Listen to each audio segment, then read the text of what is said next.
Right ఇక breaking news చూస్తున్నాం. అహ్మదాబాద్ లో air India Boeing 7878 dream liner విమాన దుర్ఘటనపై దర్యాప్తు కొనసాగుతూనే ఉండగా అదే శ్రేణికి చెందిన మరో విమానం సాంకేతిక లోపంతో హడలెత్తించింది. సోమవారం మధ్యాహ్నం హాంకాంగ్ నుంచి ఢిల్లీకి బయలుదేరిన ఎయిర్ ఇండియా AI 315 విమానం టేకాఫ్ అయిన గంట తర్వాత పైలట్ సాంకేతికత లోపాన్ని గుర్తించారు. విమానం మధ్యాహ్నం 12:16 బయలుదేరి రాత్రి 12:20 ఢిల్లీకి చేరుకోవాల్సి ఉండగా సమస్య తలెత్తింది. అత్యవసరంగా విమానాన్ని తిరిగి హాంకాంగ్కు మళ్లించాల్సి వచ్చినట్లు పైలట్ తెలిపాడు. హాంకాంగ్ విమానాశ్రయ అధికారులు ఎలాంటి ప్రమాదం జరగకుండా తగిన ఏర్పాట్లు చేశారు. ప్రయాణికులను ప్రత్యామ్నాయ ఏర్పాట్ల ద్వారా ఢిల్లీకి రప్పించనున్నట్లు ఎయిర్ ఇండియా ప్రకటించింది.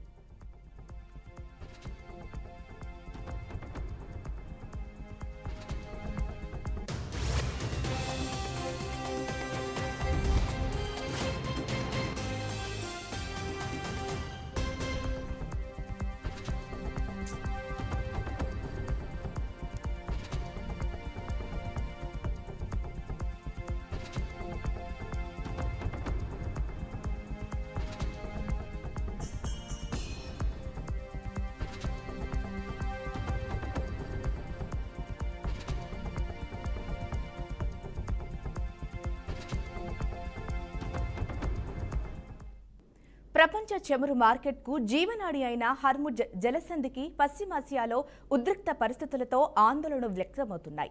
ఇరాన్, ఒమన్ తీరాల సమీపంలో 3 నౌకలు తగలబడుతున్నట్లు నాసాకు చెందిన ఫైర్ ఇన్ఫర్మేషన్ మేనేజ్మెంట్ సిస్టమ్ తెలిపింది. ఆ ప్రమాదానికి సంబంధించిన న్యూస్ కూడా ధృవీకరించినట్లు తెలిపింది. ఆ నౌకలు గల్ఫ్ ఆఫ్ ఒమన్కు సమీపంలో ఉన్నట్లు నాసా వెల్లడించింది.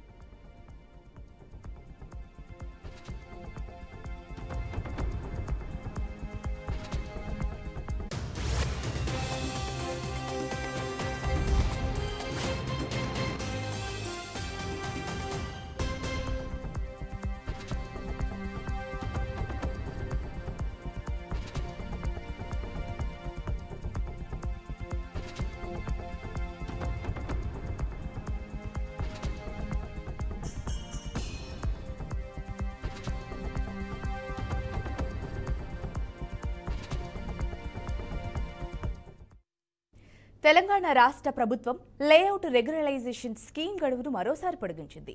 మునుపు నిర్ణయించిన మే 31 గడువు ముగియడంతో ఇప్పటికీ దరఖాస్తుదారుల నుంచి విజ్ఞప్తులు రావడంతో అధికారులు గడువు పొడిగించాలని సూచించారు. దీనిపై స్పందించిన ప్రభుత్వం తాజాగా జూన్ 30 వరకు గడువును పొడిగిస్తూ అధికారిక ఉత్తర్వులు జారీ చేసింది. జూన్ 30లోగా దరఖాస్తు చేసుకుంటే దరఖాస్తుదారులకు ఆ రాయితీ వర్తిస్తుంది. ఇప్పటికే చాలా మంది ఈ స్కీమ్లో తమ ప్లాట్లను రెగ్యులరైజ్ చేసుకునేందుకు ముందుకొస్తుండటంతో ప్రభుత్వం ఈ నిర్ణయం తీసుకుంది. అలాగే ఈ నిర్ణయం వారికి ఉపశమనం కలిగించింది.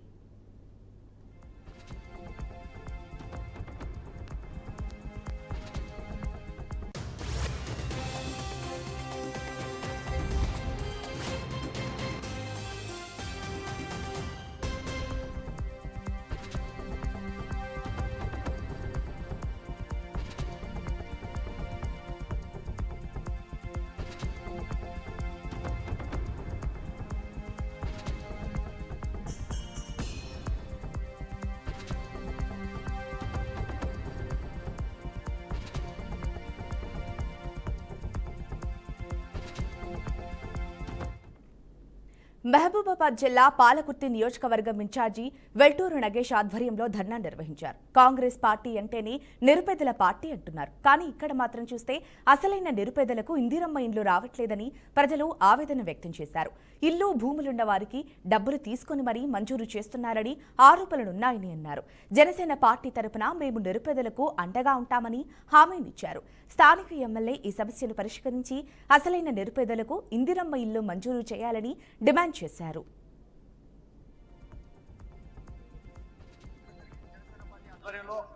మరియు ఈ నియోజకవర్గంలో ఇందిరమ్మ ఇళ్ల పంపిణీ కార్యక్రమం అనేది చాలా విప్లవమైందని చెప్పి ఈ సందర్భంగా జనసేన పార్టీ తరఫున నుండి మేము కోరుతున్నాము. ఎందుకంటే నిరుపేదలకు ఇండ్లు ఇవ్వకుండా ఇండ్లు ఉన్న వాళ్లకు, భూములు ఉన్న వాళ్లకు మరియు అదేవిధంగా ఆరోపణలు కూడా వస్తున్నాయి.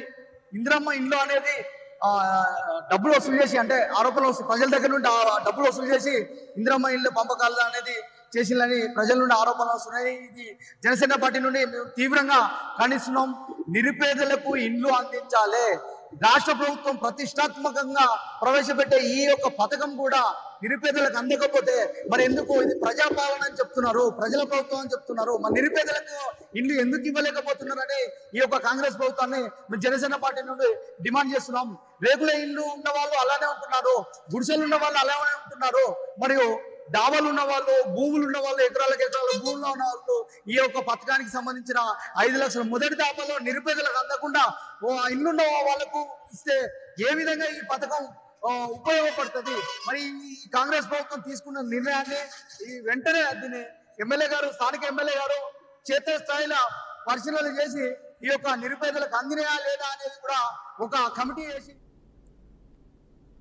ప్రధాని నరేంద్ర మోడీ సర్ప్రైజ్ పర్యటనలో ఆసక్తికర సన్నివేశం చోటు చేసుకుంది.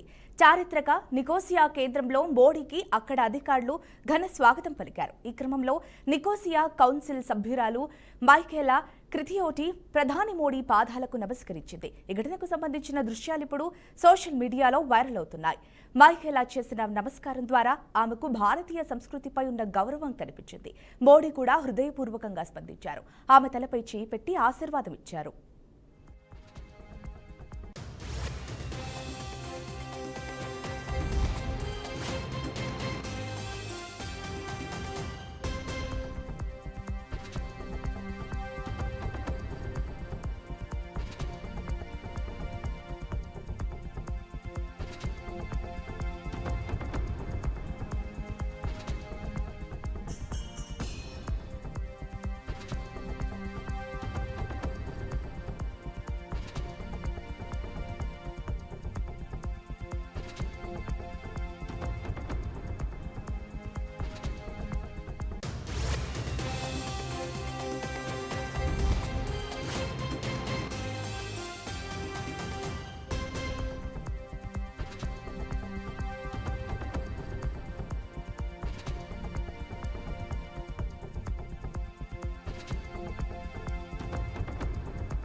అంతర్జాతీయ క్రికెట్ కౌన్సిల్ మహిళల వన్డే వరల్డ్ కప్ షెడ్యూల్ ఖరారైంది.